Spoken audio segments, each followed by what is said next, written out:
ध्यान दो।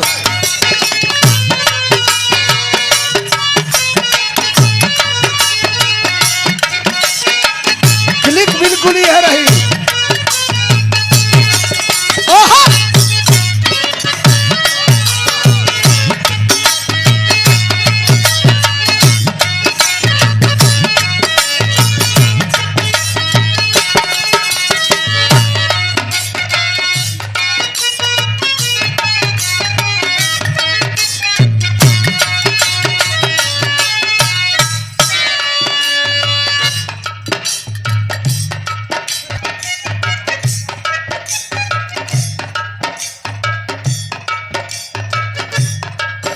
क्या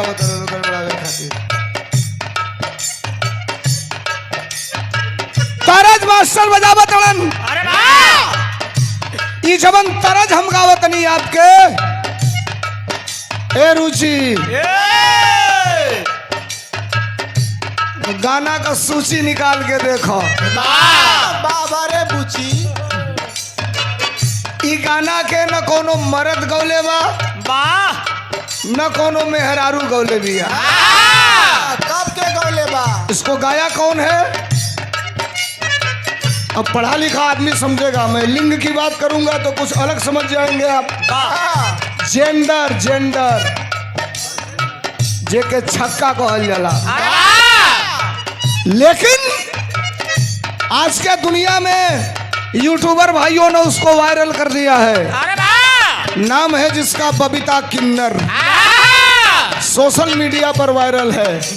देखो गाना गोले वाली का गोले वाली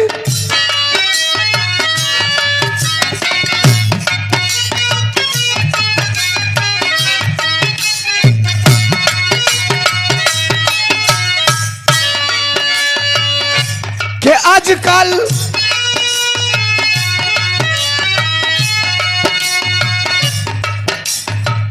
अरे आजकल फोनवा कइल का सैया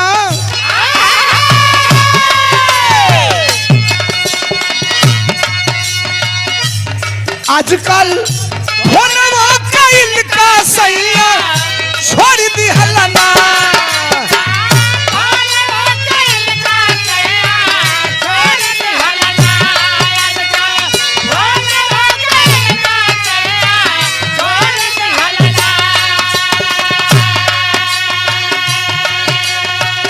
अरे आजकल फोनवा कइल का सैया छोड़ दी हलना। कदिलवा पवन सवतनिया संगवा जोड़ ली हलना। दिलवा पवन सवतनिया संगवा जोड़ ली हलना। दिलवा पवन सवतनिया संगवा जोड़ ली हलना। आजकल फोनवा कइल का सैया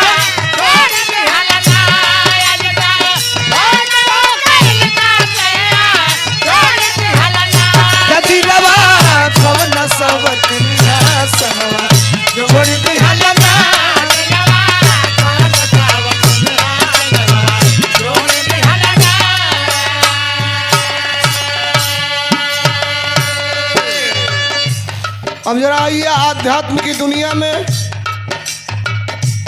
हम भगवान की बात कर रहे हैं। समाज के लिए कोई व्यक्ति ही भगवान हो जाता है। छीता पासी इसलिए नहीं पूजे जा रहे कि केवल वो पासी समाज के थे पासी पूज रहे, नहीं। छीता पासी ने केवल पासी समाज की ही रक्षा नहीं किया।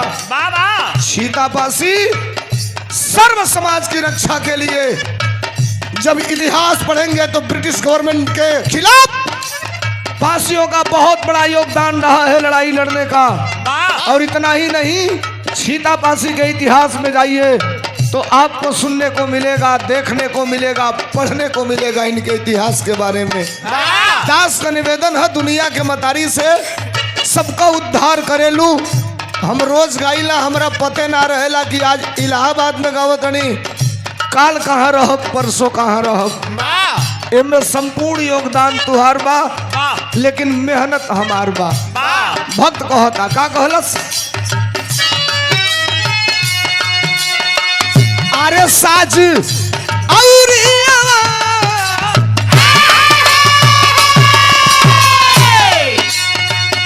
अरे साज औरी आवाज सगरी ताल बाजता साज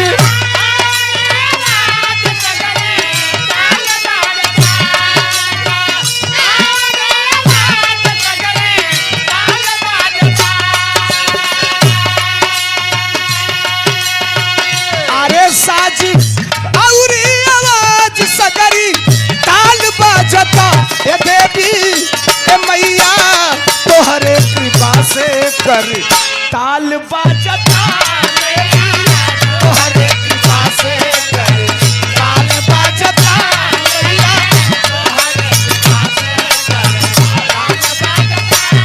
साज औरी आवाज सगरी ताल बाजता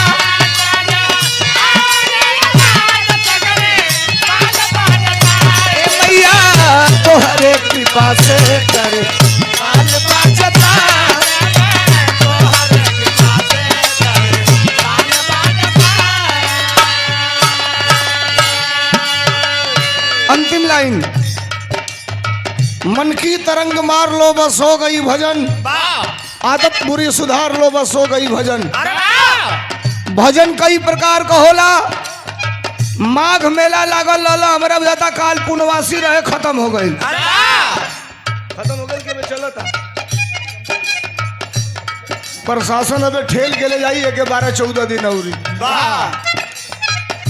पिछला साल महाकुंभ लागल रहे प्रचार किया गया पूरे दुनिया में लाउड स्पीकर से के 29 जनवरी के महाकुंभ बा अमृत स्नान 29 जनवरी के अमृत स्नान बाद नहा ले वो अमर हो जाई मरबे ना करी और 29 जनवरी के पिछला साल इतना भगदड़ भइल कि कई हजार लोग लाते से कचरा के मर गई इलाहाबाद प्रयागराज के लोगों हमसे ज्यादा आप जानते हैं कई सैकड़े लवारिस गाड़ियां उसी तरफ पड़ी रह गई उसके मालिक का पता नहीं चला कि किसकी गाड़ी है मेरा नाम धर्मेंद्र सोलंकी है हमको अगर सुनने आप बैठे हैं तो थोड़ा इत्मीनान से बैठिए और बिना हिचक बिना परवाह किए मैं इनकलाब पैदा करता हूं चाहे रात को 12 बजे हो रात को 2 बजे हो जब आपकी जरूरत पड़ती है तो इनकलाब पैदा करने का काम करता हूं भजन केवल यह है कि हमने आपको मान लिया ओ माई गॉड गॉड मीन्स भगवान क्या पढ़ते हैं साहब ओ माई गॉड GOD गॉड है रुचि GOD गॉड उल्टा पढ़ो इसको उल्टा DOG डाग हम कोई बनावटी थोड़े कह रहे हैं मेरे कहने का मतलब समझिए क्यों नहीं डाग मीन्स भगवान हुआ क्यों गॉड मीन्स भगवान हुआ इसका मतलब है जी से जनरेटर जनरेशन करने वाला पैदा करने वाला अरे वाह ओ से ऑपरेटर उसकी देख रेख करने वाला हिफाजत करने वाला और डी से डिस्चार्ज उसको खत्म कर देने वाला जिसके पास इतनी क्षमता है कि आपको पैदा भी कर सकता है आपको हिफाजत भी कर सकता है और आपको खत्म भी कर सकता है वही अल्लाह है वही खुदा है वही भगवान है वही मालिक है वही ईश्वर है वही गॉड है तनी सा तुहार कृपा भइल भवानी है धर्मेंद्र सोलंकी पर आई बंदरा के अंतिम दौर में लेके चला तनी नजर तनी सा फेरलू जौने धर्मेंद्र सोलंकी के साइकिल खरीदले के हैसियत ना रहल आज दुनिया के बड़े से बड़े मंच पर बैठावेलू गवावेलू कैसे मास्टर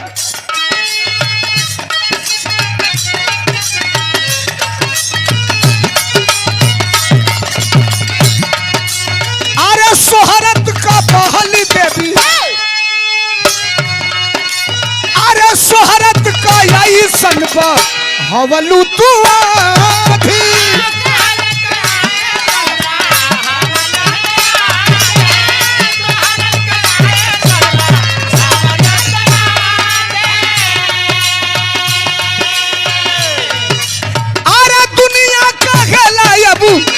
दुनिया का है लायब सो लंकी समाजवादी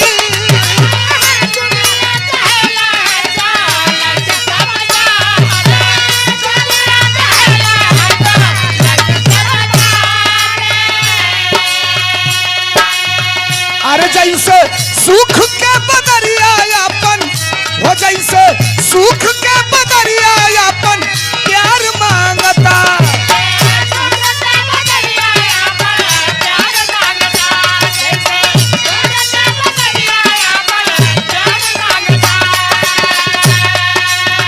अरे जैसे सुख के बदरिया अपन प्यार मांगता।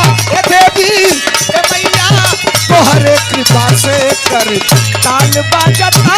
देवी तोहरे कृपा से कर ताल बाजता। मैया तोहरे कृपा से कर ताल बाजता। तोहरे कृपा से कर ताल बाजता। हमने मान लिया कि हमने माँ को याद कर लिया, पिता को याद कर लिया, प्रथम गुरु अपने गुरु को याद कर लिया, हमने दुनिया की भजन कर लिया। मन साहब कल रविदास जयंती था और रविदास जयंती पर गुरु रैदास ने दुनिया को संदेश दिया था, यदि मन चंगा तो कठौती में गंगा।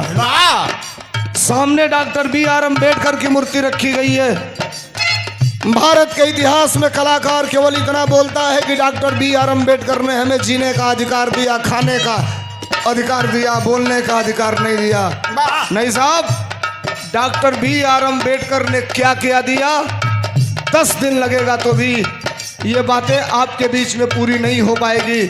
Doctor B R. अम्बेडकर उस व्यक्ति का नाम है, समाज के अंतिम पायदान के व्यक्ति को भी दुनिया के सबसे बड़ी कुर्सी पर बैठने का अधिकार भारत के संविधान ने दिया। उस महापुरुष का नाम डॉक्टर बी.आर. अम्बेडकर है। कहा डॉक्टर बी.आर. अम्बेडकर ने कि प्रशासनिक अमले में जो सबसे बड़ा पद होता है जिले का, उसे कहते हैं डिस्ट्रिक्ट मजिस्ट्रेट, डीएम, कलेक्टर। अगर उस कुर्सी पर समाज के सबसे बड़े जाति का बेटा बैठ सकता है, तो बी.आर. अम्बेडकर ने कहा कलम अगर पकड़ लेगा तो समाज के सबसे निचले तबके का बेटा भी कलेक्टर की कुर्सी पर बैठकर कलम चलाने का हकदार हो सकता है। ऐसा डॉक्टर बी.आर. अम्बेडकर ने किया। बातें बिरहा में होगी, मैं आपको बताऊंगा। अंतिम लाइन, खानदान का परिचय, वल्दियत का परिचय, हमार घराना कहा। जिंदगी में एक बार खतौनी में नाव चढ़ जाला, फलाना पुत्र फला, वो मरते दम तक बदलता नहीं है। जिंदगी में बाप और गुरु एक बार बनता है और जब तक जीवन रहती है तब तक उसको सजो के रखना चाहिए। कैसे मास्टर? अरे मास्टर, सोनू मिमी थरिया 100 रुपया, शिवम मिश्रा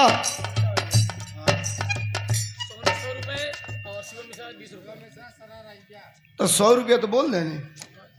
शिवम मिश्रा सराय रहिया, अरे चलो 20-30 को बढ़ा देनी, हम 50 को कह देनी तो कौन खराब कह देनी। अब 20 रुपया कहतो में लाज लगा तो चलते नहीं कि हमारी और नोटिए बंद हो गई भी 100 को बंद हो गई। और सोनू भाई की तरफ से 100 रुपयों का पुरस्कार, नमस्कार बा प्रणाम बा, वंदना का अंतिम लाइन मास्टर।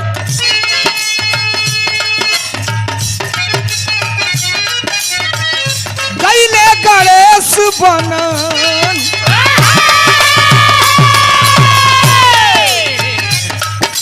अरे गईले गणेश बनल बिरहा कभी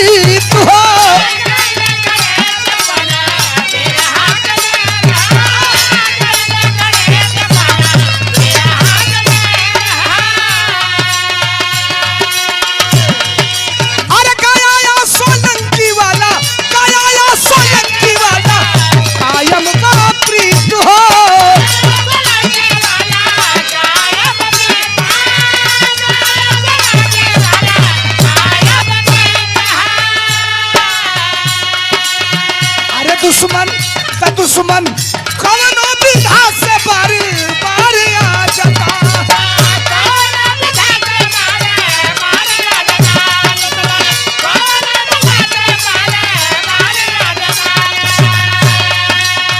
अरे दुश्मन कवनो विधा से बारी बारी आ जाता। ये देवी ए मैया ए देवी तोहरे कृपा कृपा से करताल बाजता मैया तोहरे कृपा से अरे साजी अरे आवाज सकरी ताल बाजता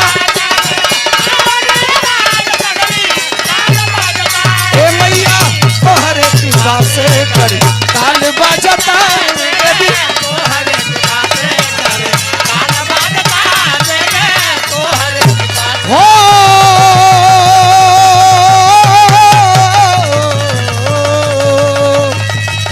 ए देवी हो मरी